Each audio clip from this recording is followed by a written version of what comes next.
প্রধান উপদেষ্টা ডক্টর মোহাম্মদ ইউনূসের সঙ্গে যমুনায় বৈঠকে বসেছেন মির্জা ফখরুল ইসলাম আলমগীরের নেতৃত্বে বিএনপির প্রতিনিধি দল।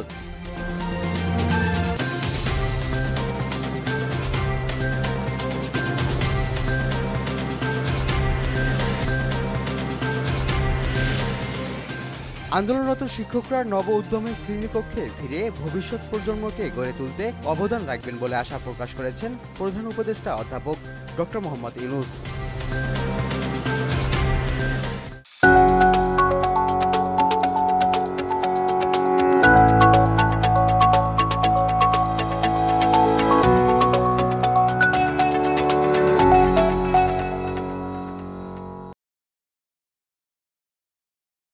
চট্টগ্রামের হালি শহরে রেলওয়ের কবরস্থান, মসজিদ, মাজার ও আপৎকালীন জলাশয় দখল করে ইংল্যান্ড কন্টেইনার ডিপো নির্মাণের প্রতিবাদে বিক্ষোভ সমাবেশ করছে রেলকর্মীরা। সকালে সিআরবি এলাকায় রেলওয়ে জেনারেল ম্যানেজার অফিস ঘেরাও করেন তারা। এতে পুলিশ বাধা দিলে তা উপেক্ষা করে রেল ভবনের ভেতরে প্রবেশ করেন বিক্ষোভকারীরা। এ সময় তারা অভিযোগ করেন জমির শ্রেণী পরিবর্তন করে জালিয়াতি করেছে রেলওয়ে কর্তৃপক্ষ।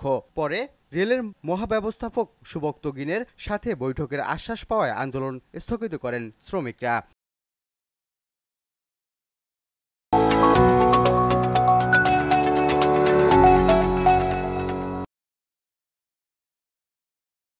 সোনাগাজী সমিতি চট্টগ্রামের কার্যকরী পরিষদ 2025-27 নির্বাচনে নবনির্বাচিত কমিটির অভিষেক ও শপথ গ্রহণ অনুষ্ঠিত হয়েছে।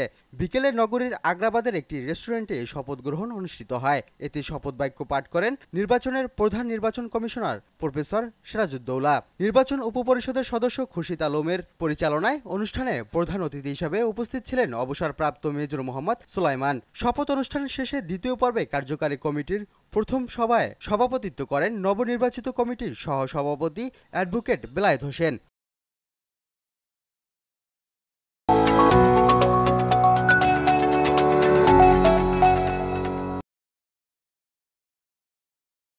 দেশের গাড়ি শিল্প বিকাশের মাধ্যমে কর্মসংস্থান সৃষ্টি এবং পরিবেশ বান্ধব গাড়ি বিপণনে তাগিদ দিলেন এনআরবি ব্যাংকের এমডি ও সিইও তারেক রিয়াজ খান। দুপুরে চট্টগ্রামের বাইজিদ নাসিরাবাদে নাইট রাইডার্স মোটরসের এক অনুষ্ঠানে তিনি একথা বলেন। তিনি বলেন, কো-ব্র্যান্ডেড ক্রেডিট কার্ড চালু ব্যাংকিং জগতে একটি আধুনিক ও নতুন মাত্রা যোগ করেছে, যা বিপণন ব্যবস্থাকে স্মার্ট ও সহজ করে তুলেছে। অনুষ্ঠানে আরও উপস্থিত ছিলেন Chittagong club chairman Shovon M Shahabuddin Raj, barcode স্বত্বাধিকারী মঞ্জুরুল হক মঞ্জু, নাইট রাইডার্স মোটরসের চেয়ারম্যান মাহবুবুল কবির খান শান্তনু সহ অনেকে।